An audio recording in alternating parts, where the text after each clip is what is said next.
Autumn Durald Arkapaw, welcome to On Film with Kevin McCarthy. This is an honor to Hi. have you here. Pleasure.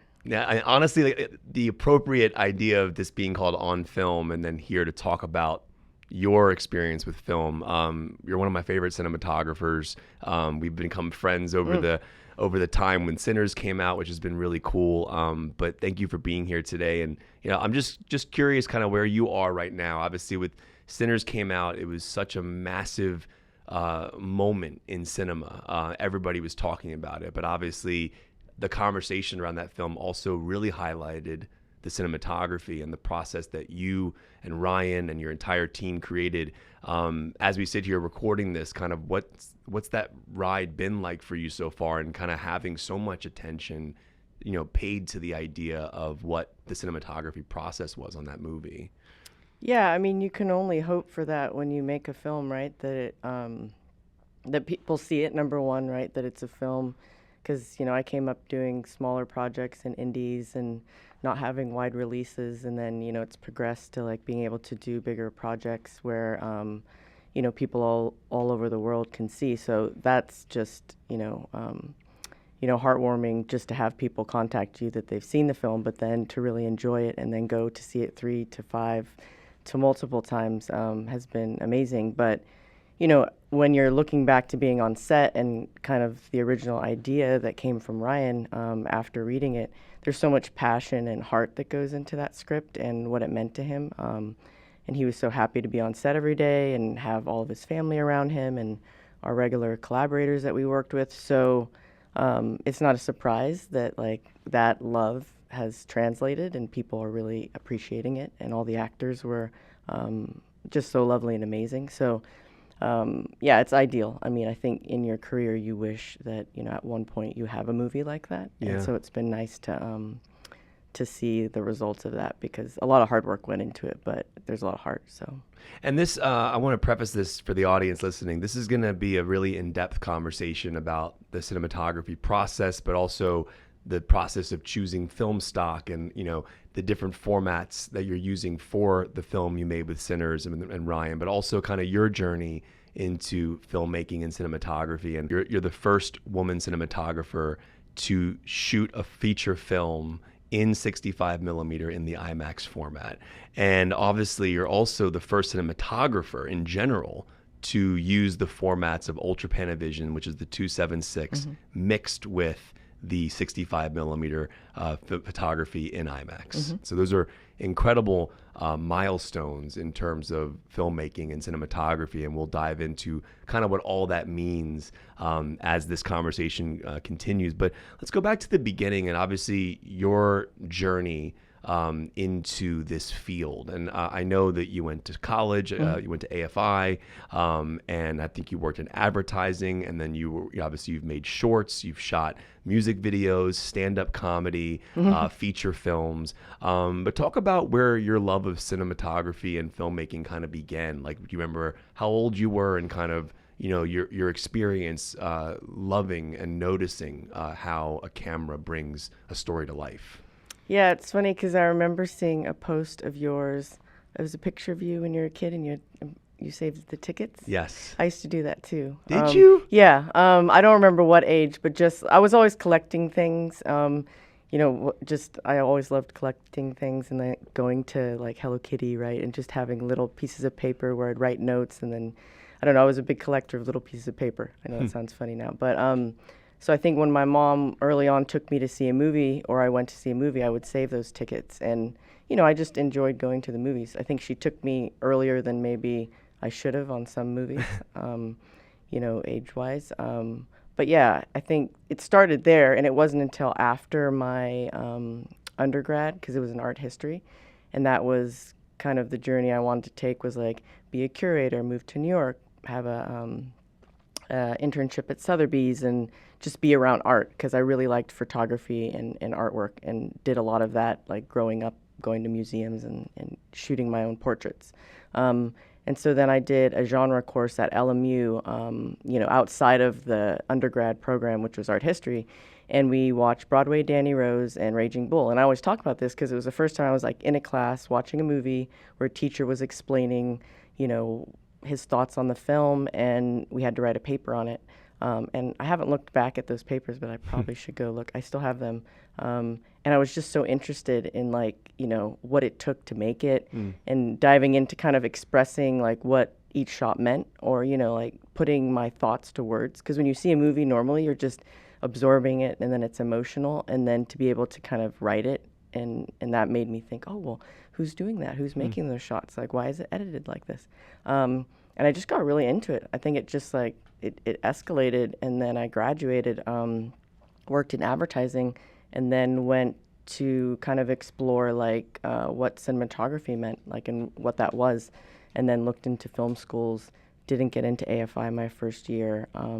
Wow. Yeah, and then it was interesting because when you don't get in your first year, that's a whole group of people that you would have met, right? And then the head of the department, who's a big mentor of mine, Stephen Lighthill, who's also the president at the ASC the year that I joined, and he was like, you know what, go get more experience and then come back and reapply. And I reapplied after going out and kind of quitting my advertising job, and just hitting the pavement and working as a camera assistant. And then I did that, you know, did a bunch of freebies. I lived off of some loans and stuff, and then applied again and got in. And that created that environment, and then also my classmates created that kind of support system. And you came up, so I was talking the other day with somebody about this, like cinematographers generally come up either from a lighting perspective or the camera perspective. So like the lighting is more of the gaffer job, and then talk about, so your path was more on the camera side. So like you're a camera operator. I believe you're an operator on Sinners, which is incredible. We'll talk about that as well. But you were also a first AC. Talk about the journey of from the camera side versus the lighting side, and then how does the lighting side, how does that come about as well? Yeah, what's great about AFI is there's 28 students, and my focus was cinematography. So it's a master's program, a couple years. And you do all roles that interest you, right? So when your friends are making a film, you would be either the key grip or the gaffer or the camera assistant, whatever kind of, you know, slot is open, but whatever interests you. And I think for me, I've always been interested in lighting, you know, as a character, and the impact, I think, in a film is so emotional and heavy for me, the lighting. And so I always wanted to be the gaffer on other people's short films when we were in school. So I kind of did that mostly, and then also did camera assisting. So you came up through both. Yeah, because you kind of, you touch all areas when you're on these sets and doing your thesis film and other people's thesis films. And then between my first and second year, a film I should probably send you, it's called Macho, and it was made, it's like mumblecore film, and it was made for low budget, but we shot on 35 in between my first and second year at AFI. Wow. And it went to Raindance, and it won an award for Best Micro Budget Feature. And so when I graduated AFI after 2 years, I had a movie to kind of present to the world, and be like, you know, I'm a DP, you know, even though I didn't have a career yet and I was just graduating school.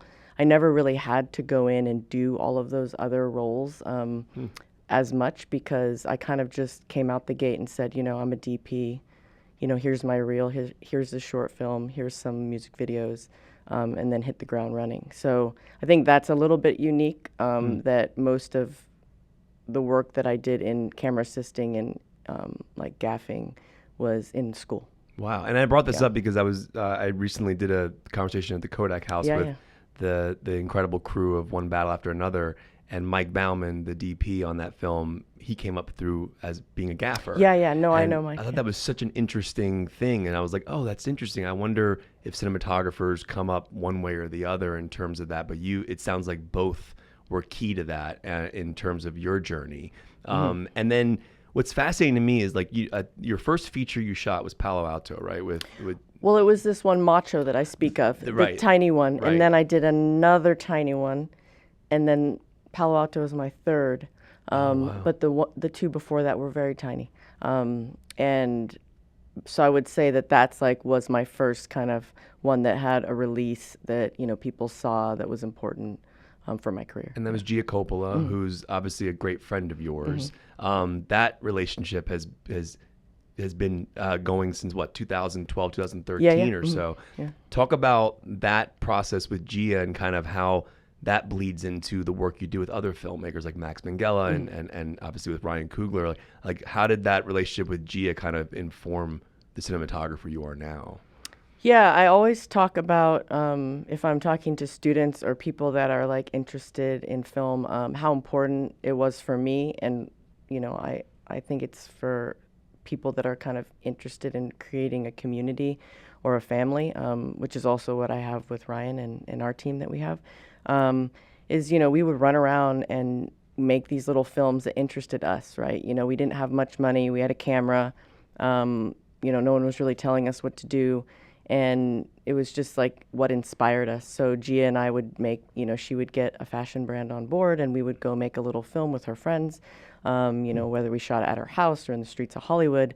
It was just fun, and it made you feel free to express yourself. So early on, being able to kind of express yourself and not, like try to create something in a box, I think is really important. And to surround yourself with people that allow you to be brave and make big choices, and you can't get it wrong, and support you. So early on having that, and then also making choices when I would be offered work from other people, it's like, do I get along with them? Like, is it a friend recommendation of another friend? I usually made choices like that where it's like, I could draw a line and be like, oh, this friend said that I would do well with this person, and then the experience went well, and someone on that team would be like, oh, I know a friend you would like. So I kind of built my career like that, and putting myself around people that had tastes that was similar and were interested in the same thing. So I think that was really important and has guided me in that direction, even on bigger stuff, because I met Ryan through Rachel. Bradford Young is a good friend. He recommended me for Creed. And Ryan and I never met for that film. But, we ended up doing Panther, and, Rachel's still a great friend. And, she thought that I would, work really well with him and fit right in. So I think those things are very important to me. And it allows the work to shine and honestly just have longevity, because your work, you're away from work and your family. I'm away from your family for like a year or 6 months to a year. You want to be around good people. And your husband's a cinematographer, Yeah, so he has to understand. Adam would have to understand what you do, and because there, it's got to be cool, because I can't imagine what your conversations are like at home about cinematography and everything. But so I mentioned Palo Alto was your first major feature, and the films that you made prior, you were lucky to shoot on film early on in your career. We live in an age now where digital filmmaking has obviously become a huge thing, but I would argue that we're seeing the pendulum swinging backward, back to film in a way where obviously you have the people who continue to shoot on film, Spielberg and and Scorsese and a lot of filmmakers like that, but also filmmakers in terms of modern day. You're seeing a lot of younger filmmakers coming up, like the Safdies shooting Good Time on 35, and so I'm curious about having that experience on film early on in your career, and kind of what it is about film photography, but also film projection that you think is so important as a cinematographer. Yeah, I guess for both of us, like, I grew up going to theaters, right? So I grew up sitting in a black box watching, whether it was a film print or digital projection later on.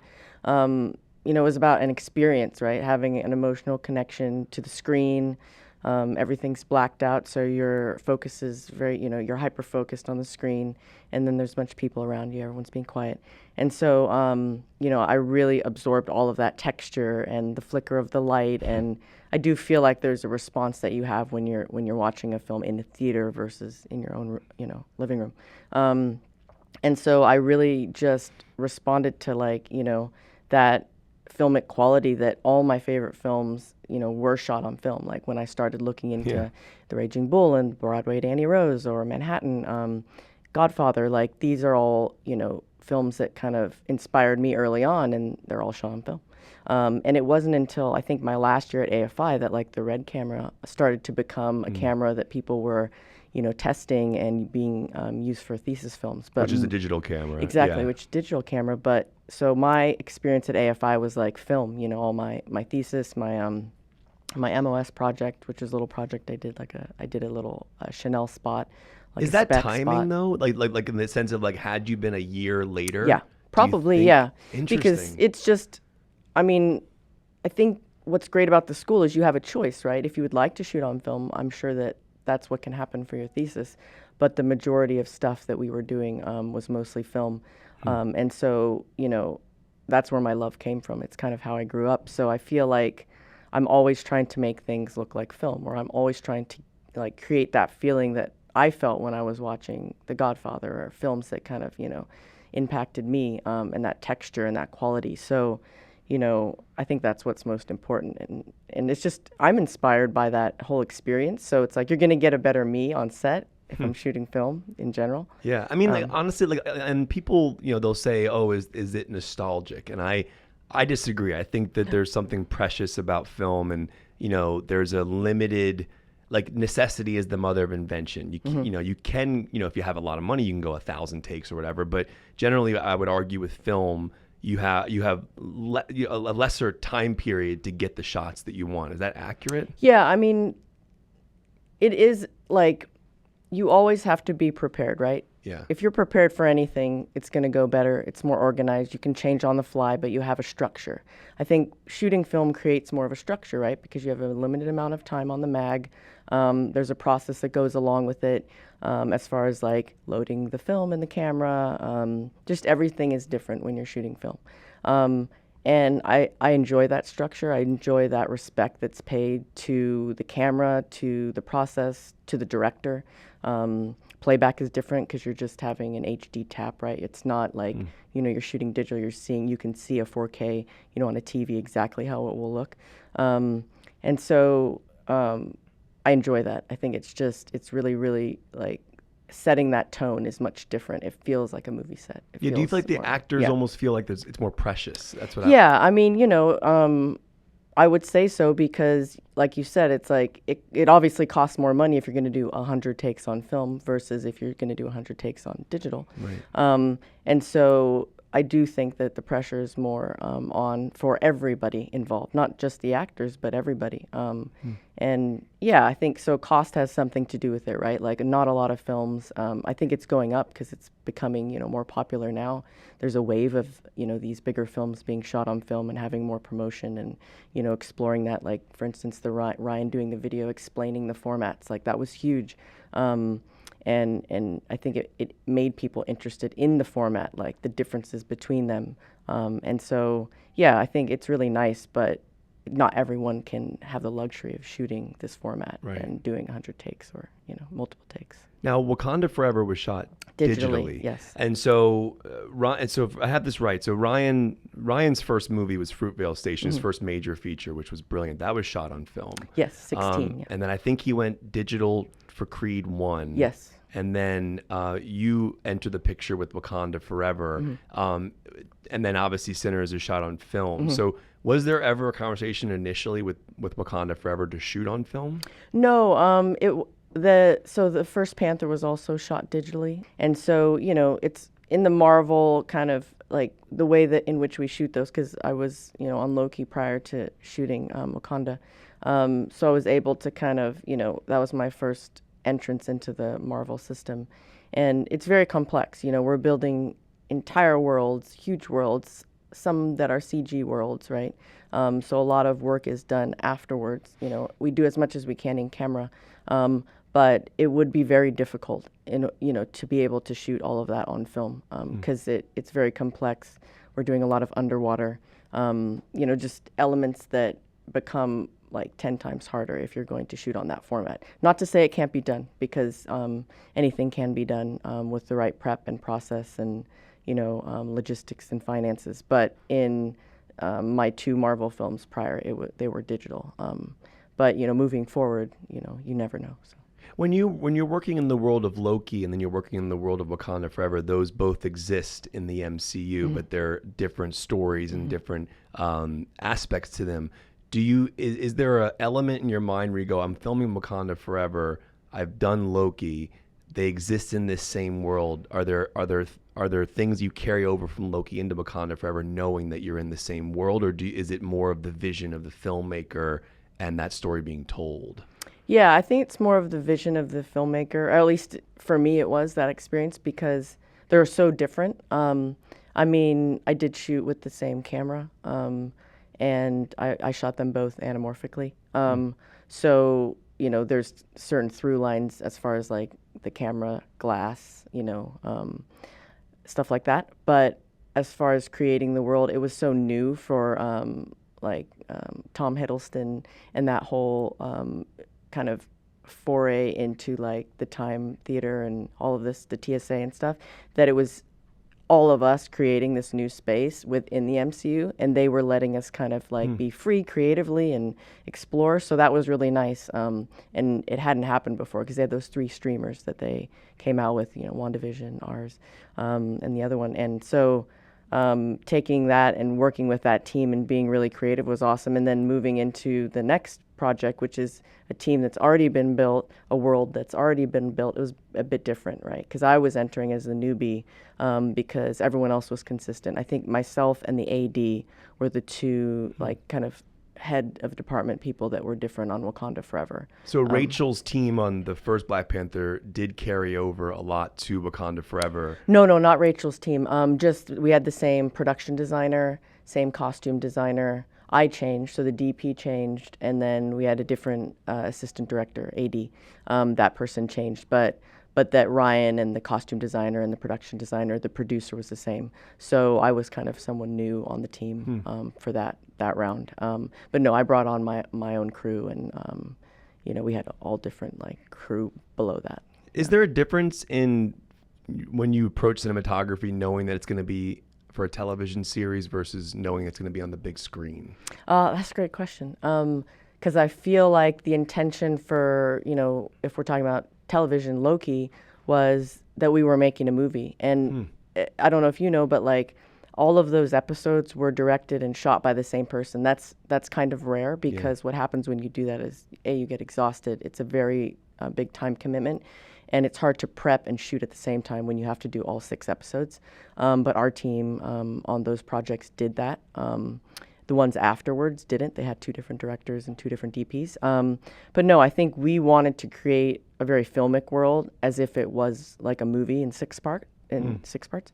So our intention was always, I think, we were always looking at it on the big screen. And if you look at the sets and stuff like that, if they feel like they're for projection for a bigger environment. And I mentioned Wakanda Forever, and I obviously we're going to shift to Sinners because I have so many things I want to ask about that. And I do want to mention to my audience, like a lot of this stuff I'm learning as well. I'm just so fascinated by this process, and I've been lucky enough to speak with you over the past, how long has it been now? Since April, when Sinners came out. And I'm still learning a lot about this. So if I say anything wrong, please, no, of course please not. correct me, because there's You're a lot like of the information. smartest of the bunch out there. So. I appreciate that. And Wakanda Forever, I got to bring up the real quick the scene with Angela Bassett and Have I Not Given Everything, which is we mentioned this when we talked over Zoom. But it's honestly one of the most incredible performances I think ever put to the screen because of the way you feel that emotion of the character. And I do think she should have won an Oscar for that personally, but I just think it's an incredible scene. What was your memory of the perspective of that, but also how you were going to shoot it? Because it has to be shot in a way where we feel it. She's bringing the performance. Angela Bassett's bringing the performance in that moment, but you're capturing it. And however, whatever angle you choose, lens you choose, has to speak to what she is saying in that sequence. Can you speak about your narrative process that married the technical nature of that moment? Yeah, no, I remember very, very clearly that exact day. And I think what's so amazing about Angela, like she's an amazing person. She's lovely. She's so motherly on set and so kind. But like when it becomes the character, it's just like I'm looking at the queen, right? And you're immersed. Yeah, I'm immersed, and I'm like now watching a film in front of me. Like I'm on set watching the film, and I was very aware of that when I was watching that performance. And it's also kind of hard to watch on set because you're getting very emotional, and I have a job to do. I always find that I had that experience another time, which I'll tell you about with Timothy Chalamet. But like when you're around an actor and they're giving an amazing performance and you're the camera operator and you start, whether you're like crying or you get like uncomfortable, like you just get a little nervous, it's like it's working on you because you actually feel like you're in the movie, even though you're on set and you see all the lights. And that's how it was that day. I mean, everyone was, around her and the camera was on her, and we did a little push in, and it was the most cinematic moment that I'll ever remember. But it was a discussion.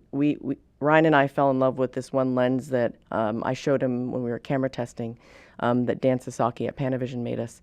And I knew Ryan would love the lens. It's very emotional, anamorphic lens. It's a 35 mil, and it's great for close-ups, but it's also great for wider shots, because with the anamorphic format, you get twice the field of view in the width.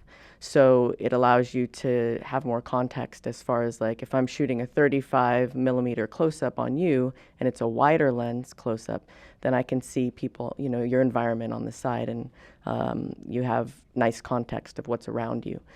So we ended up using that 35 millimeter throughout Wakanda. If you watch it with that in mind, a lot of the close-ups that are very important in the movie are shot with that 35, as well as like wider shots.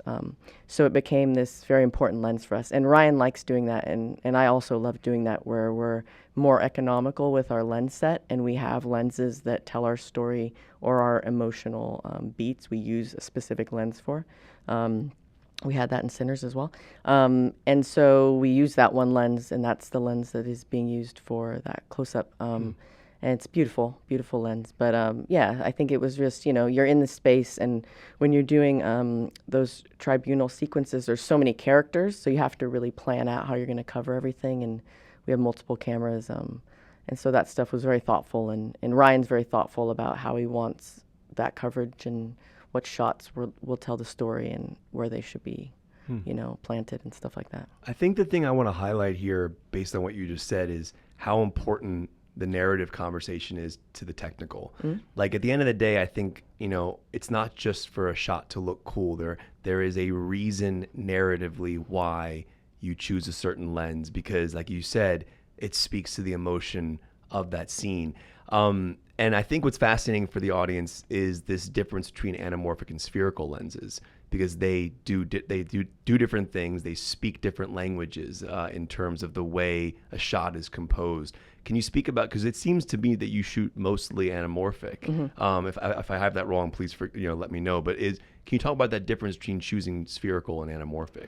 Yeah, I think just for listeners, what's interesting is like now that we're talking more about like projection, and if you look back to why things were created in, I think it was the 50s, they were trying to get people out of their homes that were watching TV and back into the theaters. So hence CinemaScope, right? It was a way to create kind of like a new viewing experience that was wider and bigger and better to show films. So what started happening was they were looking into, like, I think in Cinerama you have 3 cameras, right? So it was like the projection of 3 different angles, and it projected this very wide view, and that was kind of a way like to come to the theater and have an experience. Then you have CinemaScope, where I think The Robe was shot in CinemaScope, where it's using an anamorphic lens which squeezes the image, that was invented by a French inventor, the anamorphic lens. It squeezes the image, and then it's projected out with a projection image as well that expands it so that you can see a wider field of view. So they only had one of these lenses, so I think The Robe was also shot with this one lens for the whole movie, right? Had 2 focus pullers. And so that whole kind of history of why the anamorphic lens was created. It wasn't created for that, but they reappropriated it to get people into these anamorphic viewings and have these kind of theatrical experiences. And I found it interesting because recently I talked about Ben-Hur, which was also shot anamorphically, and it was in the Ultra Panavision format, which is Panavision's kind of version of that anamorphic lens to get people to go back to the theater. It was so fun to see because it's essentially what you're doing now is like you're like, come see Sinners or come see this projection, 70 projection. Don't watch it at home. If you come to the theater and watch it, it's a kind of an experience and you'll have a great time.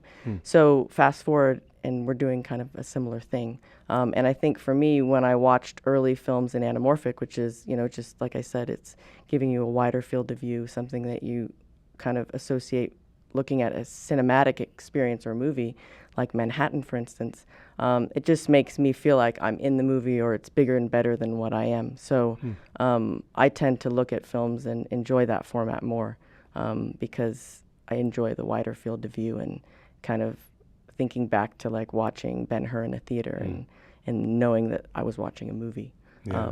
So it's just a preference in lensing for me, and having a widescreen image versus a taller image, which is the IMAX, right? It's not wider, it's taller. It's an interesting thing. I want to dive all into that as well, because obviously Sinners was released in multiple formats, from IMAX 70 millimeter with the 143, and then you had the 70 millimeter projection, and then that's the 5 perforations, and then you had IMAX 190. So I want to dive into like how that was planned out, knowing you had multiple release formats. But you talk about Ben-Hur, and I always think about what Quentin Tarantino and Robert Richardson did on The Hateful Eight, and that was Ultra Panavision 70, the 2:7:6 aspect ratio, which is featured in Sinners. So we'll use that as a transition to Sinners, because there was something when I saw Hateful Eight in 70 millimeter in the roadshow experience, it was remarkable. And for a movie that is taking place mostly in one setting, for me to be looking around the frame, I would see Michael Madsen on the right of the frame or Tim Roth on the left.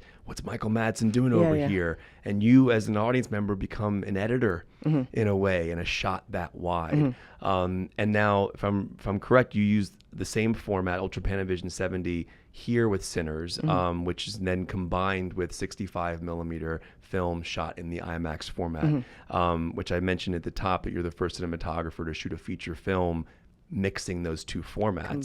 Combine, Talk about your original conversations with Ryan about narratively. Okay, so and also what's cool, and we'll dive into this as well, is at home you do get that shift in aspect ratio as you watch it at home, but there's a narrative reason for it. There's a punch to it, and I just think that once that image gets that large on that screen, it just you feel it. You feel it differently. Talk about you and Ryan's initial conversations of, okay, we're gonna shoot Ultra Panavision 70, 65 mil, 5 perf, and then we're also gonna have 65 mil in the IMAX format and 15 perf, which is a massive jump, especially when you go from something that wide to that tall. Talk about that as well. Yeah, I think I mentioned earlier that he originally conceived it as being a film that he wanted to do in 16 mil, kind of going back to his roots from Fruitvale Station. Yeah. But as we progressed, we needed to, because we had a lot of twinning, and there can be gate weave like in the camera when we're shooting 16. So we decided to shoot 35 for the project. Can you speak? Yeah, so as the film runs through the gate, which is, where the shutter, in the camera goes like this, and lets light in, the gate can have some movement. So when you're doing twinning shots and you have someone that you're doing a lock-off shot of you, and then I put a chair next to you and I put your brother next to you, and then you go and change and you come back and you sit there, right? So you'd want to keep the camera in the same position, and you wouldn't want there any shift in the image, right? Because when you go into composite or overlay them, if there's any shift, then that would have a variance, right? So with the 35 camera, there's less of gate weave. So when we upped the ante and we went 35, it was a conversation, deciding what lensing we wanted to shoot. And Ryan got a call from the studio saying, have you guys considered large format? And since we were already shooting film and they knew he wanted to shoot film, that meant IMAX, or, it meant 65 mil, but it could mean 5 perf, 15 perf. Like, what does that look like? What large format are we interested in? So he called me right away, and he mentioned the Hateful Eight format, which is the Ultra Panavision format. And he was like, yeah, let's get a test going. We'll go out to the desert. We went to Lancaster. I got a bunch of lenses and cameras I called Panavision, and then IMAX gave us some cameras. Kodak, Vanessa helped out and gave us some film, and we went out and took all of these things and shot a bunch of stuff in the desert. And I found this beautiful stand-in model to kind of be, an actor. And after we shot it, we went and looked at it in the theater, knowing that Ryan was interested in this kind of wider format to tell the story for the kind of Mississippi flat landscape. And we looked at the projection in the 7D projection room at Photochem, which is amazing. And then we also went to Playa Del Rey to look at the 7D IMAX projection, which is the 15 perf. And we saw our test, and from that moment on, we kind of were in love. And Ryan was, he's like, this is it. These are the tools to tell the story. And he felt they were the right tools. And, I obviously had emotional connection to it as well. Like, because once you see it, you can't really go back. Yeah. It's gorgeous. And so he had a little edit together of that footage, and we put both of those images together. We did a small edit, and it's there's no sound. It's just beautiful images. But to watch the jump. Exactly, to watch the Wow. jump. And we watched it in the theater. I picked some images I think that just correlated nicely, like, we went from wide to tight and stuff. And we loved it. I think it's, he's great because he's always going to make big, brave choices. That's how he is as a filmmaker, and obviously you see that in his work. But as a person, like, he wants to inspire people. He wants his audiences to have a real emotional connection. It's what he came from. It's the movies that he saw in the theater. He was that moviegoer, that little boy in line that waited and bought an IMAX ticket and, went and saw that movie. So I think that he's always thinking about the audience member like that. And so I think someone that thinks like that is like, you know what, I'm going to take these two bold, brave choices and I'm going to put them together and they will work emotionally. I think that they're great options to tell the story because you can go from this wide landscape that shows, how flat the land is, how tough that land has been worked by our ancestors and, the heat of the land and then jump into the kind of mind of the character with IMAX. And it worked beautifully. And I think that's a testament to him and the editor too, right? Because you have to really put that together elegantly to tell that story. So that's the second phase. We shoot it. We have, in our minds, we have what we want to be wide and, tall. Because you have to make that decision on the day. Exactly. You can't fix that later on. Exactly. Yeah. And then they collectively work together to tell that story in the edit. And that's really kind of where it thrives, right? How you put it together because it's jumping. Yeah, I mean, and Ludwig's score, the way Yeah. sometimes the score will give an accent to that punch when we switch. Exactly, yeah. It's amazing. There's that great scene with when we're at Annie's. The truck. Yes. Jumps to the truck, yeah. And we cut to that music and then just goes. Yeah, Ludwig likes that one too. It's It's one of brilliant- his favorites. So good, yeah. Brilliant cut. Just to give some context for audiences out there, like the first time I ever saw a film in IMAX 70mm was The Dark Knight. Yeah, And me too. correct me if I'm wrong on this, but prior to that, there had never been a feature film that used 65mm IMAX cameras in the IMAX format at that scale. And I could be wrong, but I believe that those cameras, when I was a kid, those were used for documentaries that you would see at like science museums because the cameras are so loud. Yeah. But then, so I guess at least for me, the first time I'd ever seen feature storytelling on that scale was The Dark Knight and Yeah. Wally Pfister and kind of what him and Chris Nolan did with that film. But to see that truck flip in IMAX 70mm blew my mind. I'd never seen anything that on that scale with that type of immersion. It changed my relationship with the immersive process in Yeah. cinema. I'm assuming that was the first time you had seen feature filmmaking on that scale. Yes. What was your reaction when you first saw? Because at the end of the day, when I was mentioning the documentaries, when you're in the middle of a narrative feature storytelling, it hits different because you're emotionally invested in the characters. Yeah. But there was something about seeing it told in a feature film and then seeing that jump that just ignited something in me. And I'm wondering what your experience was seeing it for the first time. Yeah, it's so fun because Ryan and I did a talk for Proximity and we mentioned that because he's spoken about that before and it oddly enough it was my first experience too. Like I actually went to the theater to see Dark Knight at City Walk. Yeah. And fast forward many years. Mine being was at Udvar City Walk. Hazy in Chantilly, Virginia. I'll never forget it. You never forget when Very you saw cool. the first one. Yeah. No, because I think it wasn't anything anyone had ever seen before. No. Like you were in there and it was a fantastic movie on top of that, Yeah. right? So you're seeing something different for the first time, but the level of filmmaking, the photography, the performance is so, it's all such top-notch stuff that it still to this day, you rewatch that in the theater and it's like, Yeah. you feel the same about it because it's so good. So yeah, I just remember being blown away and like being in the, you congregate afterwards in the lobby and you're just like, what did I just see? Oh my God, that's so amazing. Talk about it for 3 days after that, talk to all your friends about it.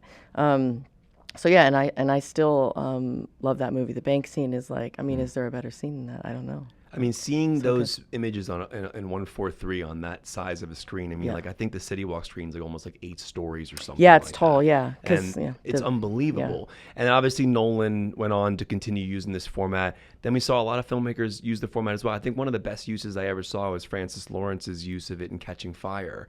Okay. Oh yeah, my operator worked on that. Really? Yeah. So my B camera operator, Josh Medak, shout out to Josh. He showed me a picture of him on Catching Fire because he was a B camera operator. It's. I mean, have you? Do you know the scene I'm referring to? No, I don't. I'm not so familiar with the whole. It's unbelievable. Like the way, and if I remember this correctly, Jennifer Lawrence's character is being lifted up into the games. Mm-hmm. And as she's being lifted up, it's actually similar to something that happens in Sinners. The aspect ratio starts to rise. Oh, yes, of course. It opens up. Yeah. And then we enter the games, and we're in the games in IMAX. And it was just like, it was using the tool narratively to help us understand what the character was. Like she was being thrown into this world, and nothing was hidden. Yeah. It was so large. And then obviously Brad Bird used it with Ghost Protocol.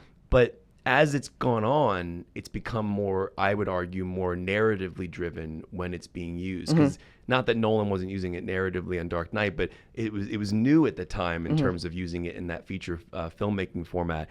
But then with Sinners, there's cues that it hits that just are, it feels like the right time to go into it. For audiences, I want to break down how this works. So in this case of Sinners, you have a 65 millimeter film stock. And let's say, so for the 276, the Ultra Panavision, you're filming, the film is running through the camera vertically, exposing 5 perforations of film real estate. And then when you shoot to the IMAX, which is 65 millimeter film, the same stock, running through the camera, an IMAX camera horizontally, exposing 15 perforations of film real estate. What's interesting to me is it's the same stock, but the camera is pulling it differently, creating a larger image, whether it be vertically or horizontally. Can you talk about how that works? Because I kind of explained it, but you have the same stock. How are we getting 2 completely different images? Let's use your strip. So right here, and what's also interesting... That's only IMAX, but you can see the perfs there, so you can understand. So this is IMAX 70 millimeter, and what's fascinating is it's a 65 millimeter film stock. It becomes 70 millimeter IMAX because of the projection. Yeah, when you show a movie and when you shoot 65 millimeter and you show a movie, that's why they call it 70 millimeter. So that's the print. So watching it, at City Walk, 70 millimeter, it's the projection format for shooting 65 millimeter. Is the extra 5 sound? No, it's not anymore. Interesting. And I only know this because Taylor, I went up to the projection booth, and he kind of showed me the whole system, which is very complex. I don't know if I've been up there. It's like one of my favorite places to go. I know, and he's so shout out to knowledgeable. Taylor, who, if people are out there listening to this, you've probably seen him go viral on social media. He really went viral on Oppenheimer, and then Sinners. He posted these incredible images from the projection booth, just to show the scale of the audience. Looks so small, and these massive images. It's remarkable to see. And so what's interesting is you have the 65 millimeter film stock. Yeah. So they're cameras, right? So it's the camera system that we had. So we had 2 camera systems on the film, kind of what I spoke about. We took them out to the desert to do the test when Ryan was interested in kind of just taking. We had 35 millimeter cameras out there as well. So we decided on its Panavision's 65 millimeter cameras called the System 65. So we had those cameras with our Ultra Panavision lenses that shot our 276 footage, which is our wide aspect ratio, that if you're watching it non-IMAX, that's the format that you see, right? So the IMAX is cropped. So when I'm filming IMAX, I had 3 different frame guides, right? On the ground glass? On the ground glass, just to make sure.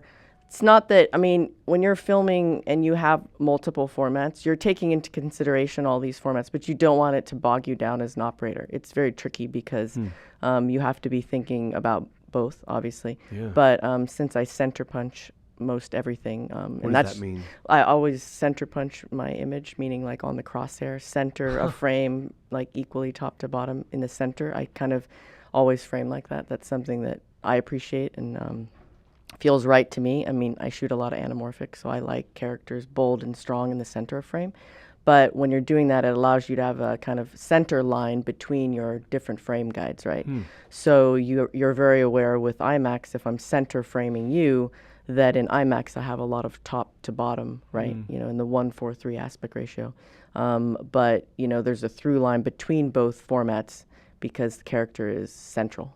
So when you're filming with 65 millimeter with the IMAX camera, you're thinking of the 2:7:6 ratio still. Yeah, exactly. Which is yeah. insane.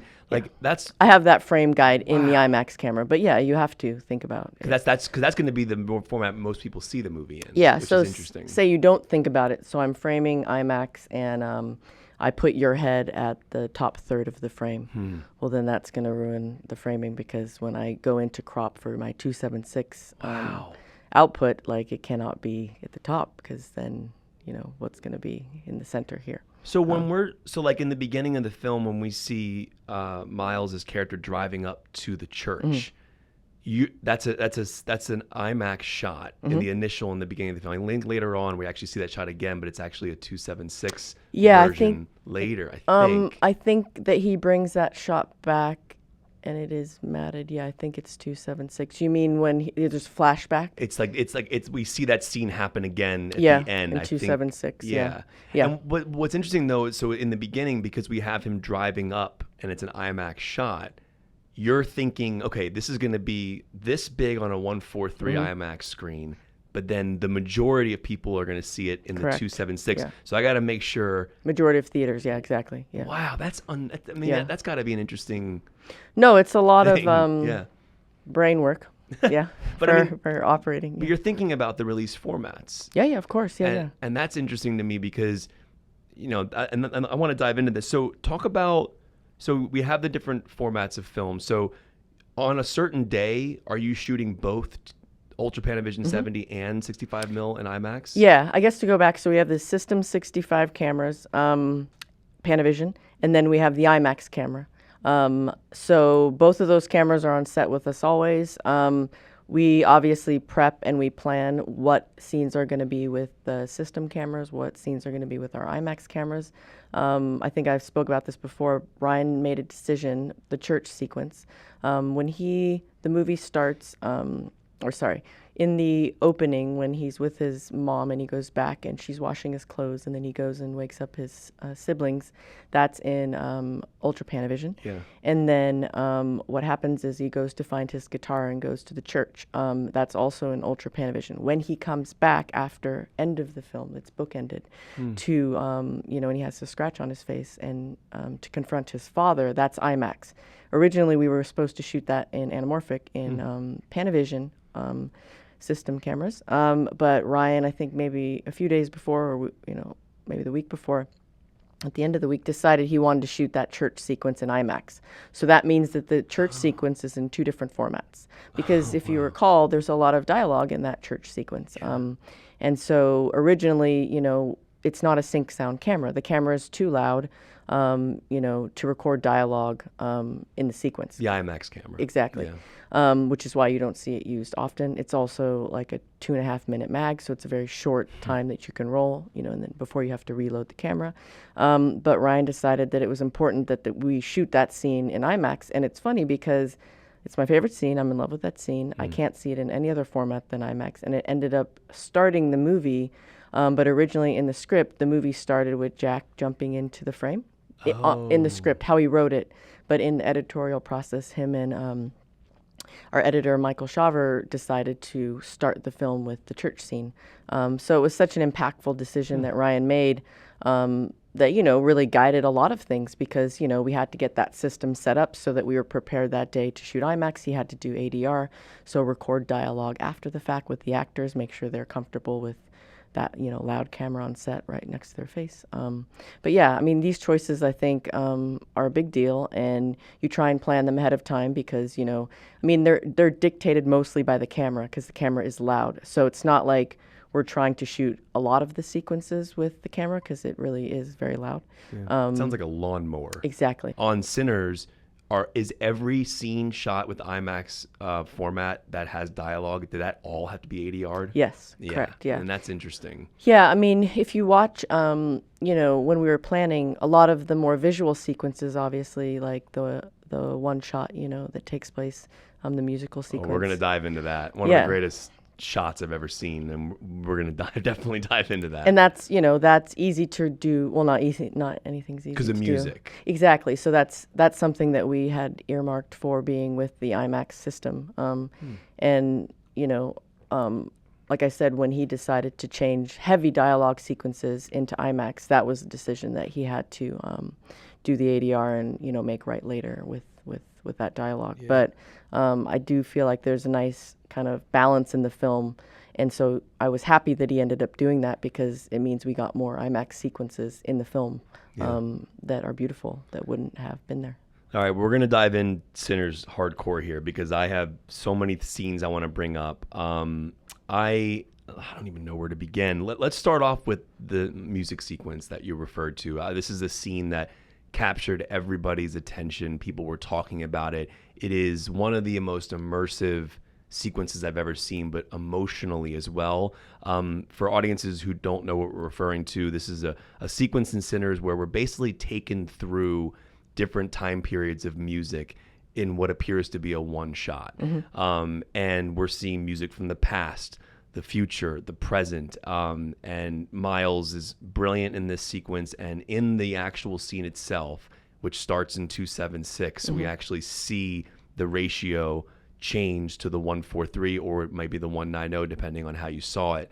But the ratio shifts in the movie itself. And then we enter this massive IMAX sequence that appears to be a one shot. I know we've talked about there's stitches involved because it's not possible. Yeah. It's kind of like, I always think of the movie Rope that Hitchcock did years ago. The movie appears to be a oneer for the most part, but he would hide the cuts behind like a black jacket because the mags were only a certain length and he couldn't shoot an 80-minute movie in one shot. So similarly to here, you're talking about the magazines for the IMAX being about 2.5 minutes or so. Well, 2.5 minutes normally, but when you pop it on a Steadicam, it's too heavy. We had to downspool the mag to 76 seconds, so half the mag. So it's a shorter mag for the Steadicam operator to be able to hold. It's a shorter magazine film? So in the sequence that we're talking about, the mag is half the load, so it's only 76 seconds. So after 76 seconds, we had to reload. So there are 5 seams in the whole stitch of that one shot, and it's, you know, for practical reasons because you can't do a shot longer because it's too heavy. And also the way the camera moves in that sequence. So I'm jumping all over the place, but you camera operate on this film as well.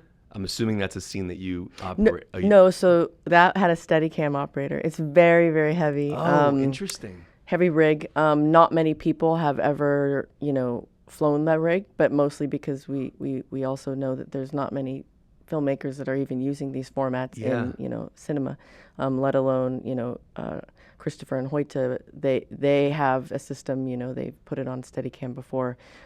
So when I was looking for an operator to do this, there are very few people that have flown that rig and put it onto their, you know, their arm. So at the time when I was kind of figuring out who that person would be for us, because I knew Ryan really loves to use Steadicam. The Steadicam work in Creed. Yeah, when he enters the ring. Yeah. Oh my gosh. Anyway, this is like you know, what's great about Sinners is he wasn't afraid to put it on any rig. And the thing about that is, you know, shout out to my focus pullers, Ethan and Dre, is that, you know, when you have it on a rig, when you have it on a remote head or on a crane or on a Steadicam, you can't really judge focus. It's harder to judge focus because there's no operator there in the eyepiece seeing that. And so there's, you know, a skill and a trust level that has to be there. So Ryan loves to put it on devices. He loves to move the camera. So you have to, you want to set the filmmaker up with great, craftspeople that do their job very well so that you can make these bold choices and put it on any device and move the camera in and out and have everything be in focus. So the focus to me in Sinners is impeccable. It's very we're having, people in the theater looking at it on the 100-foot screen in Lincoln Center, and the focus is fantastic. So when I found the operator, my husband was he recommended an operator called Bernard Sharon, and he and I had worked together commercially, but he had never flown the IMAX camera, and it's like a 60+ rig, or it's more maybe 70 pounds, and so. Wow. He did some practicing, and I had him in my first Ethan at Panavision kind of put it on and, move around and see how he felt, and he, made some adjustments in his rig, and he did a great job. So this was his first time ever doing IMAX Steadicam work, but he's just a great operator, and he did a fantastic job, and it was very, he moves the camera very elegantly for the rig being very heavy. So when you see Steadicam work, that's Renard in the film. Incredible. And so let's walk through that sequence a bit. So this is a sequence that people have dissected. They've spoken about it. The music in this sequence is incredible. There's a lot of movement. Talk about just kind of like the creation of that sequence, but also can you speak about it from a narrative perspective? Because there's a reason why the camera moves the way it does. There's a reason why we shift into the IMAX in that moment. There's a surreal aspect to the way that feels. But again, as I mentioned at the beginning, it's all narratively driven. So talk about you and Ryan and the conversation you had, and kind of where are the stitches in the sequence? Yeah, so originally, it's so beautifully written on the page, and the first time I read it, you read it and maybe it's about this long, right? But there's so much in there, right? And it becomes, a conversation, like, how do you see this? Like, logistically, how are we going to execute this? But what does it mean to you, and how do you see it? So that's the first kind of iteration is, sitting down with everybody on the team and figuring out what this actually means to Ryan and how he wants it to look. He did some, because we boarded the whole film, he had some boards made for that sequence to kind of give us an impression of, what, it looked like when the walls burned, or, were we transitioning to a different set, after those burned, which we did. We went outside and we shot a separate day. So those are 2 different shoot days. And so that's really the kind of first, moment you want to say, like, what does this mean? Like, how big are we thinking here? What does it require? Like, is there VFX involved? What device should we put the camera on? Is it a crane? Is it going to be better on a Steadicam? Oh, wait, Steadicam, then we have to downspool, and we can only shoot for this long. So, how long is the song? So there's a lot of kind of conversations and prep that needs to happen just logistically to execute that type of shot. Then you run it through previs to kind of take a look at how the camera moves. You have to light it differently because the camera is seeing all angles. There are 3 sections of the Steadicam portion of the shot, and those are all mapped out in a way to, have seamless stitch points, So if you were to watch it, I could point out where those are, but they're very elegantly done and thoughtful as far as, like, panning over the piano when Delroy is, playing and then back up, stuff like that, or, hiding one with the cross, stuff like that. So we work those all out, and you do rehearsals, and then, on the day of shooting, all departments are involved, choreography, music, lighting, camera, acting, everything is a conversation of how to make it all work so that the timing is right for Ryan. And, once we're happy, we move on to the next section. So it takes a lot of planning. But I think most importantly, it's, it comes from him, it's something that he envisioned in his head, something that made sense to him, that was so beautiful and he felt would have a big impact. Because I think when you're reading a script like that and it takes, a very sharp turn like that, you really want to trust that audiences are going to go along for that ride, and they did. And I think that's a testament to how he is as a filmmaker, that he can do those big sharp turns and really execute well with with the team and have it be emotional and not something that's technical, because that's when you kind of, when you see someone do that, it can go either way. It can become like about the technical and not the emotional, but people were responding very emotionally to that whole sequence. It's remarkable. I mean, it's absolutely remarkable, and seeing it in IMAX 70 millimeter was remarkable. And just the shift. So because the scene starts in 276. Yeah, exactly. You shoot it in 276, and then we shoot it in IMAX so that VFX can, open it up in post. Oh, you shot it both? Yes, yeah, because it starts in, it's a 276. Oh no, not the whole sequence. Sorry, just that beginning. Just the beginning, Okay. because you would need to frame up Sammy playing guitar in 276, right? And then you kind of start the IMAX shot a little earlier, right? So you have both handles, and then in post you allow it to grow. Yeah. Because the IMAX camera takes the 65 millimeter film stock horizontally with the 15 perforations, there's larger quality, right? So resolution. So how do you, if somebody's watching the movie fully in 276, the IMAX shots that are cropped 276, technically speaking, are higher quality image. Right. You're saying so? Yes. So the IMAX it's more resolute format because you have 15 perforations versus 5. But I think how do you keep a consistent look in the 276? Exactly. No, it's a good question. It's not something that I ever. You do your testing, right? Because obviously I had not shot either format before, and you do your testing and you pick your film stock. And for the whole film, I shot 500T, 500 ASA, and for my day exteriors as well. So there's one consistent kind of film stock for the whole film, which I felt was important. Also just for a logistical thing when you're shooting, for your camera team and for everyone to just have one look, like one stock and one look, and then working with that, interior, exterior, whether it's anamorphic or it's the IMAX format. So that was a choice that I made, because when we did our test, I also tested some 250 daylight stock, and we looked at that. But I liked having that consistent grain structure throughout, and also having that kind of grainier structure for the day exteriors, instead of a tighter grain, which is less, a slower speed. So you make those decisions, you do your testing, you watch it projected, and you see kind of how they cut together. You're looking at it, and you're doing your exposure tests, like how I like to expose film. I tend to underexpose it, so it's a little bit, you have a bit more of a dense shadow.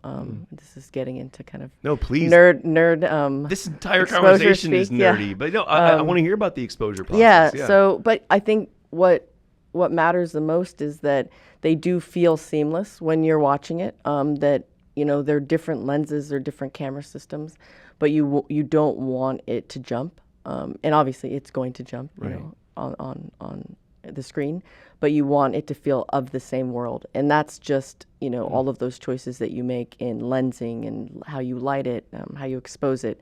And what I was seeing in my testing, it was that it still felt of the same world, But you theoretically have less grain. Yeah, no, in that IMAX in the format, IMAX, yes, yeah, it's which less is grain. Interesting. Yeah, because when you watch it in 270, like I saw it in 70 mil 5 perf. Non-IMAX as well, and it looked seamless. And it was funny because I remembered where the IMAX shots were. I'm like, I wonder if I'm going to be able to tell a difference in this full version, the 5 perf, because it would project 276, right? And so I didn't notice. Like I remembered where they were, but I'm like, it was a seamless look, and that's something you probably had to, like you said, you had to calculate that. Yeah, I mean, it's really like, in all the kind of testing we did, you're watching your projection, afterwards, your dailies, right? And you're making choices, as a cinematographer, you make choices on exposure and how you light things, and, which lenses you use. And it started to kind of, you start to feel your film in those earlier days of prep, and you see it and you're like, that's it, And I remember we did a hair and makeup test, and we were able to look at our dailies at the Britannia, which is they had a 70 projection there, so we were able to kind of get a lens flown in that would show us our anamorphic 276 footage, not IMAX, but we saw our dailies for the hair and makeup test we didn't watch dailies along the way because our schedule was too gnarly and stuff. So all of my dailies, while I'm shooting, I'm just seeing on an iPad. But it was really pretty to kind of see those earlier tests, which I'm sure maybe I'll share at some point. Like Oh, with I would love to yeah, see they're that. beautiful. Let's drop some into this Yeah, podcast they're really episode. cool. Yeah, no, I can Yeah, ask because that'd be sick. Ruth's costumes are so gorgeous, Yeah. and we were testing lanterns and what kind of things we wanted to light with and stuff. And that stuff, I guess, like you said, that people don't necessarily see all. I mean, I've seen some people drop some hair and makeup tests, on the internet. But in those early days, that's when you really see images with your team in the theater, and you say, you know what, this is starting to become the world that we're building. And it was really nice. And some of the earlier references that Ryan sent me were these Kodachrome slide film pictures from the Farm Security Administration from the 30s of people, cotton picking in rural landscape kind of portraiture.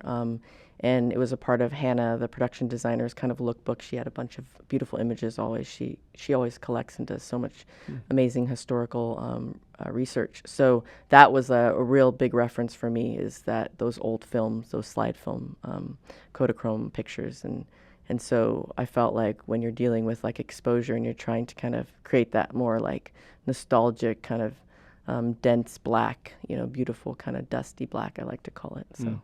Yeah. Yeah. It's remarkable to see. One of my favorite shots in the film that I really want to ask you about is this incredible oneer that introduces us to Lily's character, Grace. The beginning of that sequence, before we get into the oneer, we have Smoke driving into town. And as we're in that sequence and we're meeting the different characters in the sequence, Lisa, the daughter of Grace, is walking over to get her mother, Grace, from the other store. And then Grace then walks back to the store that Lisa was in. Talk about the narrative reason for that. Yeah.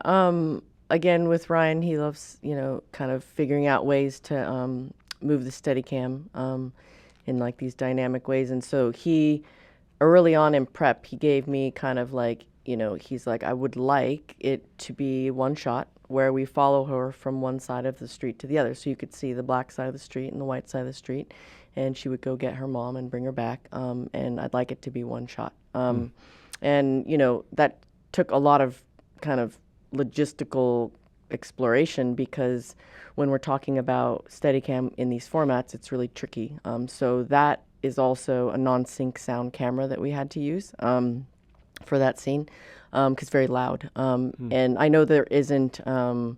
I think they cut into the dialogue, but we did shoot it as a longer oneer, because when I land in the shop at the end, they talk, the three of them talk. Yes. We did keep rolling. I think in the editorial process, he ended up cutting into a different shot.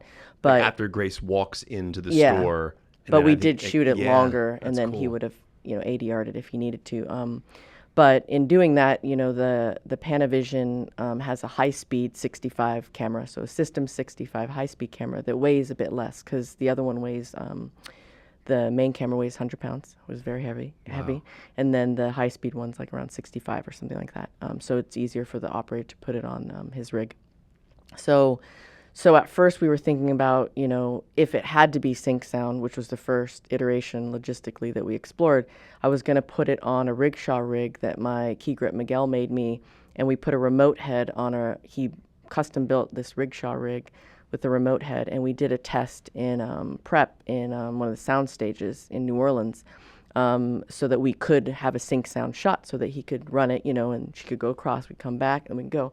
But what happened was, after the fact is, if you look, there's like a curb in the street that we kind of fill in with dirt. But you felt like when we were using the rickshaw, you could feel the bump a bit, but also getting it through the doorway and turning it around was like a pain in the ass. So there were all these things Grace is behind the counter. Yeah, when you Lisa had to goes in. Exactly. Oh my gosh. So we did test this rig, and we mapped out and we taped on the stage the set, and it wasn't the right tool. And so then we're like, okay, well, we have to use Steadicam, but it can't be sync sound because the camera's very, very loud. So we ended up doing that shot, and doing all the workarounds to make it work. But I think what's so amazing about that shot is like the technical kind of, all the technicality that goes into focus pulling and exposure shifts is very tricky, because I go from being inside a space to an outside space. So I was doing an iris pull, which is, when exposure changes from drastic from being very bright to dark, you have to make that seamless, right? You have to either change the iris, which is stopping down, so that the And we're in a iris, oneer. exactly. So you can't. You don't want to feel the shift from Yeah. inside to outside. Wow. I was doing an iris pull while watching, like, the HD tap monitor, and my focus puller, obviously, Ethan, who's fantastic, he pulled focus on that shot, which is not an easy focus pull.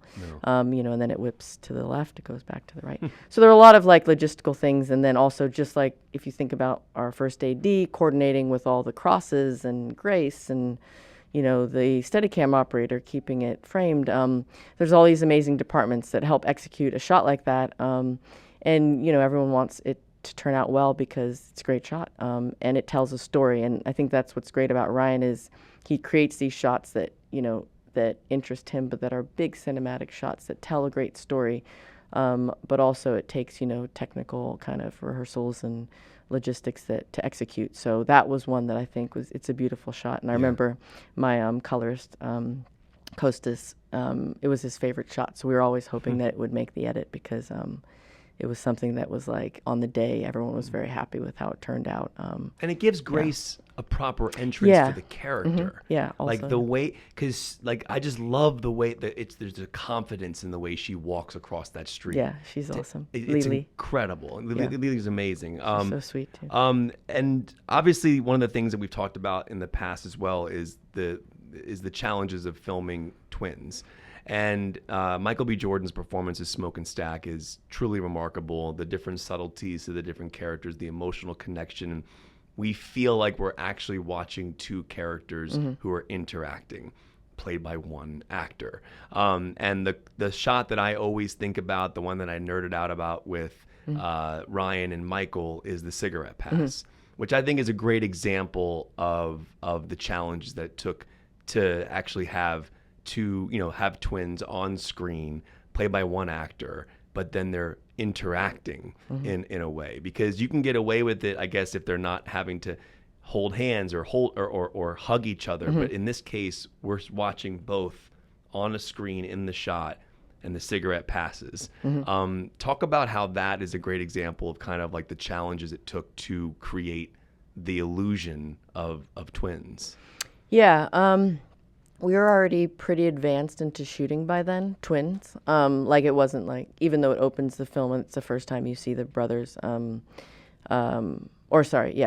first time when you see them against the car, it wasn't in our shooting schedule. We had already kind of figured out how we were shooting twins and going through all logistical kind of stuff you need to do, and it's very tedious, and whether it's going to be a lock off or it's going to be on a techno dolly, which is a repeatable device that allows you to move the camera in and out and track and record that, so that when you go back and do the second take with him as the other brother, everything is precise as far as height and distance, and it's on a repeatable device. Can you explain the techno dolly a little bit more detail? Because it's basically mimicking the movement you already did on the previous shot. Correct. So if I'm doing like the twinning shot and I'm coming around the car, because that's a shot that telescopes. It's a techno crane. I think it was 20 foot. But it's on track, but it also has a telescoping arm. So it allows it to push in and out, but then also track left. So when we're doing him as the brother in the foreground, which is Smoke, we did that, I think, 18 times. Wow. And then, once Ryan's happy, we slave ourselves to a B side of the shot, and we use the hero take from the A side, which is him as Smoke. And then he goes and changes and comes back and plays the other brother, Stack, on the B side. So then we... Does someone stand in? Yes. Okay, so someone Percy was his brother actor, who's a lovely guy. Wow. And would stand in for the brother on, whether Michael was Smoke or Stack. And the thing that, that I know, because I'm there every day with Michael, is he is so precise. My favorite thing that he did, and I remember after I saw it, I went up to him and was like, damn, you're good. He's just good with everything, but is when we're in the mill and he is Smoke, and there's a brawl within the, they're playing, Craps, I think. And there's a brawl, and he goes and he takes the curtains and he goes like this, right, with the curtains, and he's like, "What's going on in here?" And remember, one of the gentlemen had his face slashed because he had some he was hiding his dice, and so just kind of his movements and how he performs and how precise he can be is so fantastic, because when you're working in a format like this and you're doing twinning work, there is a precision that's needed at times, and we have to know as an audience who we're with. Exactly, precision with like performance, but also just like meeting marks, because in the something that when you're having to pass a cigarette and you're doing it as one actor and the other, and we want to get it all in camera, you have to meet a specific mark when you pass it, right? He's not looking, he's just passing it.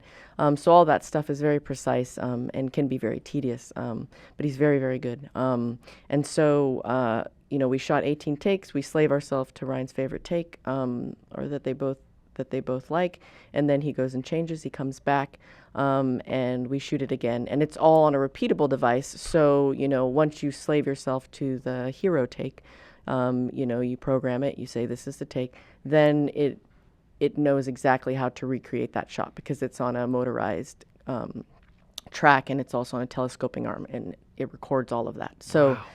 So it was important for us to get it all in camera, and make sure that, whenever we were doing Michael's performances, that we were getting as much as we could in camera. Obviously, there are some scenes where he's fighting himself at the end of the film, where it's a little more complex and we had to do a head replacement.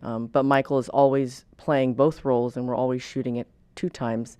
And there's always reference material for every performance in the film. And so, I think what I talked to you before about, the cigarette passes, it's a tricky thing because the sun is moving, you're having to shoot it, as quickly as you can, ideally. And then also, there are cues and beeps. You work with the sound department so that they have the cue and the beep when to pass it. Ryan is on intercom, or he's on a microphone, kind of giving notes like, okay, pass.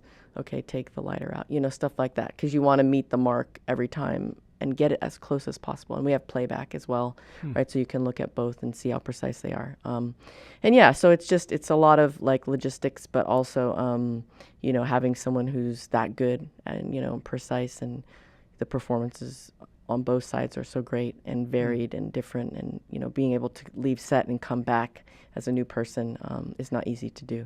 So like the hero take, for example, if Smoke's in the foreground and Stack's to the left of him from an audience perspective, Percy is the one originally passing him the cigarette for the hero take. Exactly. So so you record Smoke, right, in the foreground, and then Percy is a placeholder, right? And he's doing the actual he's doing the action until Michael is now in that role doing that action, right? So you're only using Michael's performance.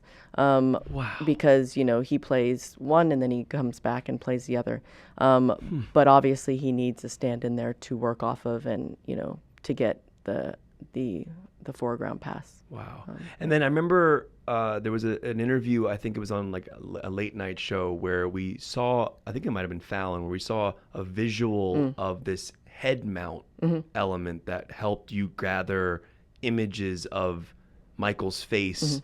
Can you explain a little bit about what that was like? Yeah, mostly that's gathering reference material, because they're like 12 digital cameras on a shoulder-mounted rig that the VFX and camera team kind of created in order to get like, let's call it a data reference set of all of Michael's micro facial expressions. What's the reason for this? The reason for it is when you're doing kind of twin work, you want as much reference material as you can get, because when you have to do head replacement, you want to see how that looks in the exact environment, in the exact lighting environment, and have all of these kind of micro expressions, so that when you do that work, like, if we're watching him fight himself upstairs, right, and we're shooting Michael as one brother and he's doing all the action, and we have this stunt double, fighting him, and then we do it again as the other brother. He's doing everything twice, right? But in every instance that you would have to replace and put Michael's own face on the stunt double's body, you just need as much of that data set as possible in order to reference when you have to do this replacement work. So it's all very tedious and layered, and it was a great thing that they created and made because it allowed us to get, as much of this reference material. None of this footage is used in the film, but just enabled us to get it in the exact environment so that they could see where, the sun was, and, because what they do in post when they have to composite these together is that, you don't want any variables that shift too heavily. And as the sun moves, shadows move and stuff like that. So you want to try and keep that to a minimum as much as you can, but sometimes the shadows move. And if you watch shots like this, very closely, you can see slight variations, but that's what you're trying to prevent is when you get an overall shot, you want to make sure that it's seamless, right? That there's nothing in there that jumps. You mentioned the sun. There's a lot of great edits in the film where we just cut to the sun or the moon in transitionary shots. And what I find interesting, and this is not the same thing, but you can't capture the moon on your iPhone. I know, right? It it's doesn't never work. Yeah. But then when you see this movie, obviously it's very different cameras, but there's something beautiful about capturing the moon on film or the sun on film. Can you talk about those shots and how, did you know those were transitionary shots? Like, we're going to have these in the edit, or Ryan was like, hey, can we grab a couple shots of the sun, couple shots of the moon? Can you talk about those shots in particular and kind of what conversations were had about those? Yeah, no, that's a great question because there's a story that goes along with that. I didn't know exactly where they were going to be used, but I think, it's a movie about vampires, and so when you're talking about the sun and the moon, they're very important, right?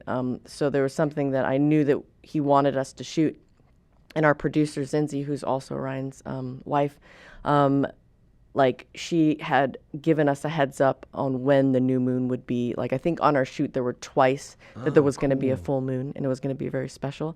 So she talked to me early on about that and had mapped that out and was like, okay, what do we need to get together in order to shoot the moon? Because, it's important. So we had it on our schedule, and I think we might have missed, because of our schedule and just when we wrapped, the first kind of date on the calendar. But then we made the second one work, and we had it all set up, and I had to find the right lens for it because there's this 1200 millimeter Canon zoom that is very long that we had to put on the IMAX camera in order to make that work. So, you fly all that equipment in, you have it set up, and my B camera operator, I think he shot it from the roof of the stage, in New Orleans where we were shooting. And so that's the moon. That's really the moon in the movie. Capturing the moon, it's a kind of a beautiful thing because we really, unless you have a telescope, to see it on film like that. I mean, it does have a feeling that you can't repreplicate. You can't even get it on your iPhone, like I said. You can't. No, you see it when you're driving, right? And you're always trying to pull over and get it, and then you're like, it doesn't look like it does. Why is that? Why can't we get it on there? Well, it's not a long enough zoom, but it's also you're very far away, so to your eye, it looks much closer. And it's very bright, but no, it was special. So it's nice that you bring that up because it was fun to set up. And I remember the days that we had it set up, everyone was very excited, okay, we're going to shoot the moon tonight. It's gorgeous. I also want to mention, I think driving scenes are extremely hard. And I would imagine your key grip had a lot of work to put in building these rigs that sat on with these cars. Because so many of the emotional sequences in the film, like Delroy's story that he tells in the car, these are all during driving sequences, or the scene where Miles is showing the song for the first time, and Michael's character's like, woo, he's like, it's so good. It's such a great scene. But driving it's incredibly hard to pull those shots off. Can you speak about how you wanted those to be real driving sequences?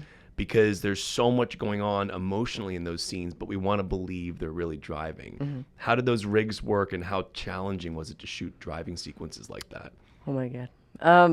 There's just so many stories behind that stuff. I think for me, initially, it's like with Ryan, I always want it to be the best it can be, because at the end of the day, he's my biggest inspiration, and everybody that chooses to work with him, I would say, on set, to kind of execute, but also to do a good job. We're there for his vision. So I'm always very adamant in like capturing as much as I can in camera, because the most important thing to him is always like, the performance and the emotional quality of the material, and letting that shine, right? Along with like the technical, and we have to execute and stuff. But I think at the core of it, it's like that relationship. And so for me to get that kind of quality, you do it in camera, right? Yeah. And it makes it more immersive. Exactly, You can yeah. tell when driving doesn't look real. Yes, yeah. And obviously for people listening, the car is being driven Exactly. by a It's crew not member. exactly. But we still have the actors not on a stage. They're Yeah. in the actual car that we're seeing, and it's moving, and the images behind the characters are moving for real. It's Yes. not green screen. It's not CGI. I mean, I'm Yeah. sure there's CG involved in some aspects, but it does make it way more immersive. Yeah. It helps it so much. But why is that? Like, 'cause like our brains somehow subconsciously Yes. feel that we're watching something real. Well, yeah, I mean, there's so many layers of kind of making that stuff work, right? Just to like put it simply for audiences is, if I'm shooting you and you're pretending to drive right now, and it's like, where am I finding the material that's outside the window? Am I shooting that beforehand?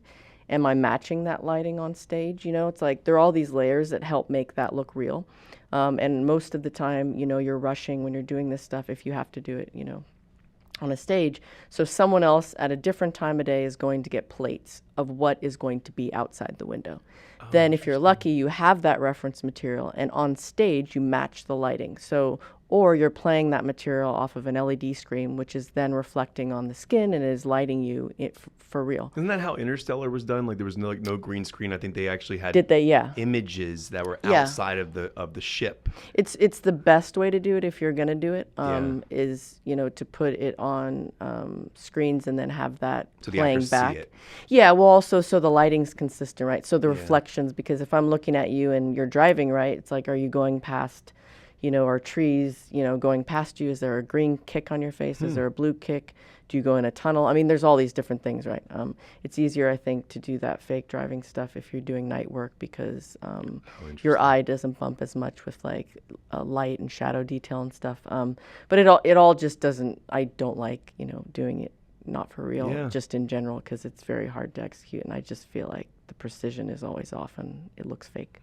And so it made, originally when we're in the meetings, I'm like, Ryan, please, like I would really, like to do this for real. But what that means is there's so much pressure on everybody when you say that, right? It's very, very tedious. It takes a very long time. You have to find rows. You have to lock them off. It's over 100 degrees, 90% humidity. Michael is in a 3-piece wool suit. I mean, he was a trooper. Everybody in that car was a trooper. You're under the sun. We're in New Orleans in the summer. It is not fun. It is not easy to do. But what it also does, what I think Ryan appreciated is that like all of those hard conversations they're having in the car, they're actually having them in an environment that was realistic, right? That at one time or another, that car was driving in that landscape under the heat of the sun, and telling those stories. And I think that was most important to him. So it took a lot to get us there. And we did a test in prep to see how it would look. And those cameras are 100 pounds. And, IMAX cameras around 65, I think. It's lighter, but still very heavy. And so we hard mounted those cameras to the biscuit rig, which is the self-driving car rig that you spoke of. And we did a test to see how the camera would move and what rig points we would need for the, old car, because we put the Model T on the biscuit rig, and it just takes a lot of rigging and it takes a lot of time. And just shout out to my key grip and my whole grip department for the rigging and stuff that they did on that, because they had to be very precise, but also These are pivotal quick. scenes. They're pivotal scenes. Very pivotal Very scenes, time-consuming things. And every time you move the camera to a different rig, it takes time. You have to undo it and you have to re-rig it. I have pictures of my camera assistants climbing over these rigs, carrying 100-pound cameras. I mean, it's all very tedious. And what makes that kind of stuff possible is amazing crew and amazing rigging crew. And shout out to all of them who worked very hard. And weather doesn't help, right? Like we would have thunderstorms come in, so we'd have to pause, our shooting day and stuff like that, or we'd have to redo stuff because, weather would intervene. But no, I think most importantly is how it turned out, and they're beautiful scenes. And Yeah. it was important for Ryan to have cotton in those scenes, so there is cotton added after the fact, because the time of year we're shooting and where we're shooting, they're cane fields. So all of that's in camera, but we added cotton in post, and so it still looks great. And VFX did a wonderful job of kind of handling that with care. So Yeah, and also, we're talking a lot about the technical aspects of it. The performances in this film are incredible as well. We mentioned Lily earlier, who plays Grace, who's incredible, and we talked about that oneer. The driving scene, obviously, I mentioned with Delroy, Michael, and Miles, and Delroy tells that story. Like I said, these are very pivotal scenes, but we're immersed in the way, because of the way it's filmed and because of the performances, that marriage comes together, and it's just remarkable to see. We got about 10 minutes left, so I'm going to hit you with some rapid fire stuff. This is going by way too fast. So obviously we have a mutual friend, Vanessa Bendetti from Kodak, who's amazing. Shout out to Vanessa. Vanessa was actually the person who actually told you about the news that you were the first woman cinematographer to shoot a feature film in 65 millimeter in the IMAX format. But also, what's also interesting about that particular fact is that you're the first cinematographer in general to film a feature film that mixes the formats of 65 millimeter film in IMAX and Ultra Panavision 276. But that interesting element that Vanessa texted you about being the first woman cinematographer to film a movie in 65 mil in the IMAX format, what did that mean to you, and how did that happen? What is your memory of getting that message from Vanessa? Yeah, it was really cool. I was on my way to set, and I remember, I drive to set with my operator, my B camera operator, Josh. And so we were driving to set, and I looked at my phone, and she texted me that. She's like, I think you're actually the first, woman to shoot 65 mil, to shoot a movie in 65. And I was like, she wrote a little text. Actually, it's funny, I haven't gone back to look at that text. I should screen grab it and send it to her later.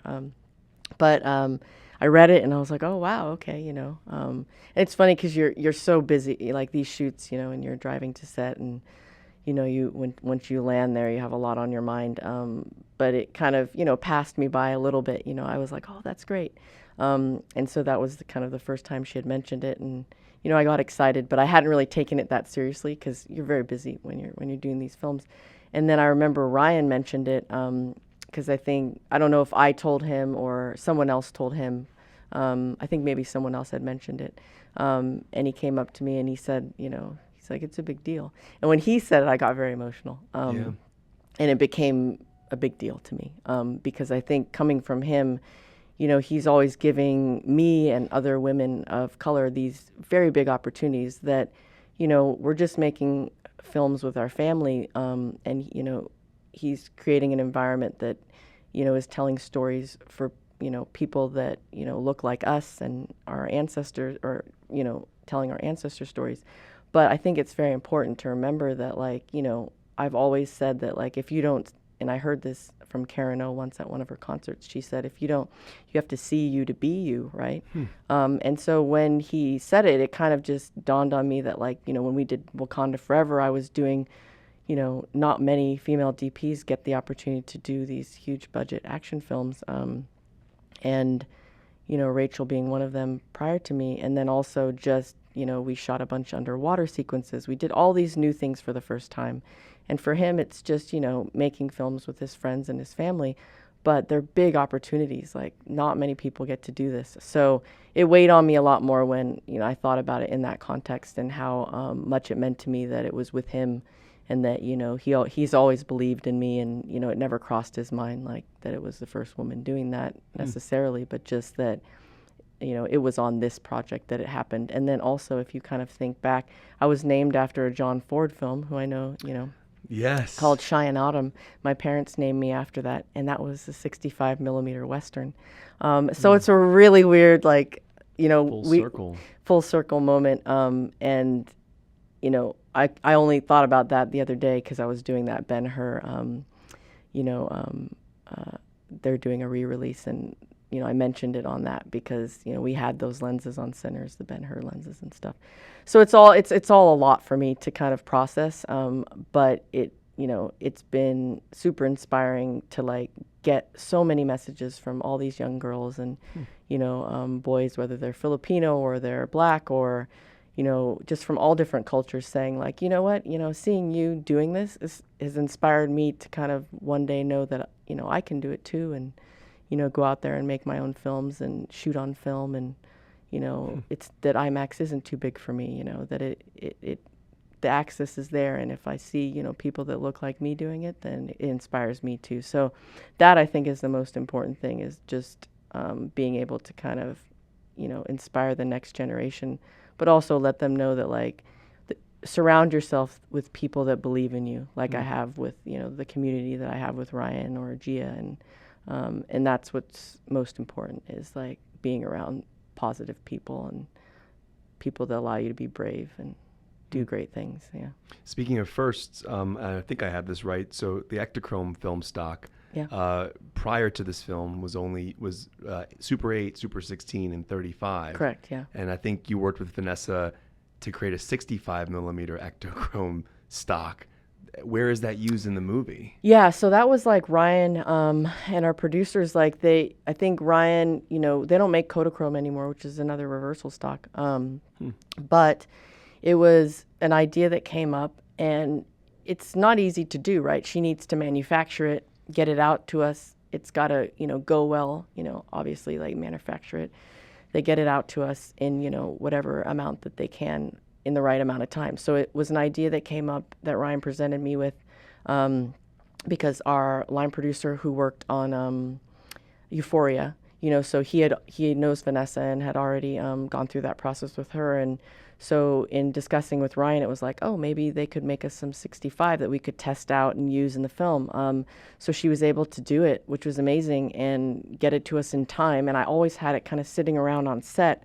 And Ryan was always just like, when can we use it? And I remember laughing because I was always like, I had a lot going on. I was like, I'll get to it when I can get to it, because it's 100 ASA, so it's not easy to shoot, like obviously in interiors and stuff, because it's not fast, and you need to pump it with a lot of light. But I was always slotting it for day exterior. So in the film, there are some portraiture moments with the workers jumping off of a truck, and Ryan uses it into a montage later in the film, when Stack is sitting on the trunk and he's reminiscing before he has the Hogwood fight. Oh, wow. So there's all these moments of montage and kind of really emotional portraiture shots. So Ryan uses it there. So that's where the Ektachrome is used, because it was the last day exterior that we had at our mill location, and we grabbed it, and I had my assistant load it in the IMAX camera, and so I just grabbed it and handheld and shot these workers with Ryan and jumping off the truck and stuff. So he used it in the film there. Yeah. It's so incredible. It's so incredible. All right, I'm going to end on this only because I was messaging you last night. I'm so thankful that this movie preserves the ratio shifts at home. Oh, yeah. And if I'm correct, you go from the 276 to the 178 at Correct, home, right? yeah. And so the 178 is obviously different from the 143. Yes. But you're still capturing the change at home. And prior to this, like, every time Christopher Nolan would release a film, I'd have to buy the DVD or the Blu-ray to get the transition from the to the IMAX, because if you watch like Oppenheimer on streaming, you don't have the jump. Oh, really? Okay. Yeah, or I didn't know that. Dunkirk or Dark Knight. So to see Sinners like on HBO Max or Apple TV or wherever you would get it, you have the transitions. How did that process work from your perspective, and also how does the 178 capture the 143? It's an interesting thing because it's a wider shot. It's cropped. So yeah, I mean, you're seeing the shift because it's the container at which you work in, right? So it's like you're working in a 178 container, which is a kind of made up aspect ratio for television, right? 16 by 9, exactly. basically? Okay. 16 by 9, which is 1.78 to 1. So we always wanted to preserve the 276 in the container of 178. So it's like if your container is a television, you'll always see full left to right of the 276, and you'll always see a 178 crop of the 143 in your TV, so that you see the shifts, right? Because you have the black on top and bottom, and then when it goes to IMAX, you see a shift. Now you're not getting a full shift, and Right. we didn't want to put like our 143 box in the 178 container, because then you would see black and white on the right. I'm sorry, black bars on the left and right, and it would Right. feel smaller. Like it's a much cleaner, more elegant shift when you go from, well, it's never been done, but now you've seen it, 276 to the 178. And since we worked with Photochem and my colorist Costas, who's worked on all the Christopher Nolan films, he was very familiar, obviously, with what they do in post, and on their Blu-rays, like you mentioned, that's exactly the same kind of way that they preserve the IMAX by showing it in 178, which I think still gives you the impression of that shift, and you still see the shallow depth of field, and it feels different. It's not full, but it's as much as it can be on your television, right? And it's nice. And so when you go through the post process, you just there are discussions that you have, like Ryan and I have these discussions with the team and post team, and it's like, you're just saying, like, I don't want the 276 ever to be cropped to 239, when it's streaming or in any format. So even when I was on an airplane recently, I was flying back from New Zealand a couple weeks ago. Actually, I didn't post it, but I'm going to send it to you. I saw someone watching our film across from me, and I was watching him watch it, and I took a photo. And I also watched some of it too, but it's still 276 in the airplane. Which is, yeah. Yeah, I mean, it's then, you see it on the airplane screen, and it still shifts like that. On the airplane it shifts yeah, too? yeah. That's amazing. Yeah, so it's just a conversation, as Yeah. filmmakers, the same as when you saw Ryan kind of do the talk about the ratios, you want to make sure that all that work and all that beauty and all that money and time that goes into creating something is preserved and is, you're able to show it to audiences in the proper way, and it's not, downgraded. So it's really nice to know that, people are able to still see that because it was so important in even getting that format off the ground. So. Well, it's remarkable. I wish we could have filmed this interview in Ultra Panavision 70 and and IMAX. But thank you so much, Autumn. Yeah, This has no, been pleasure. Such a pleasure. It's so interesting because, like, I'm learning so much about this at the same time. I'm just trying to highlight what you do and what you bring to cinema in such a beautiful way. So I really appreciate you taking the time. No, it's to great. sit down. Just to kind of add on to what Ryan Reynolds was saying, it's like you are the best at what you do, and it is a craft, I feel like, because it's, you're so inspired, but you're so interested and genuine about your questions, and you do your homework, and you've made choices in your life because of film, and you've given a lot to the medium. And so I think it's really important people know that, like, all that time and effort is so beautiful, and it allows other people to learn, because not a lot of people put the time and effort that you do and highlight, other craftspeople. So I appreciate that, because your inspiration will in turn inspire many others. Trust me. Yeah. Well, I appreciate that. Yeah, It's yeah. an honor having you. Thank you for taking Yeah. the time, and I really appreciate it, and Yeah. hope to see you again soon. Yeah. Thanks, Kev.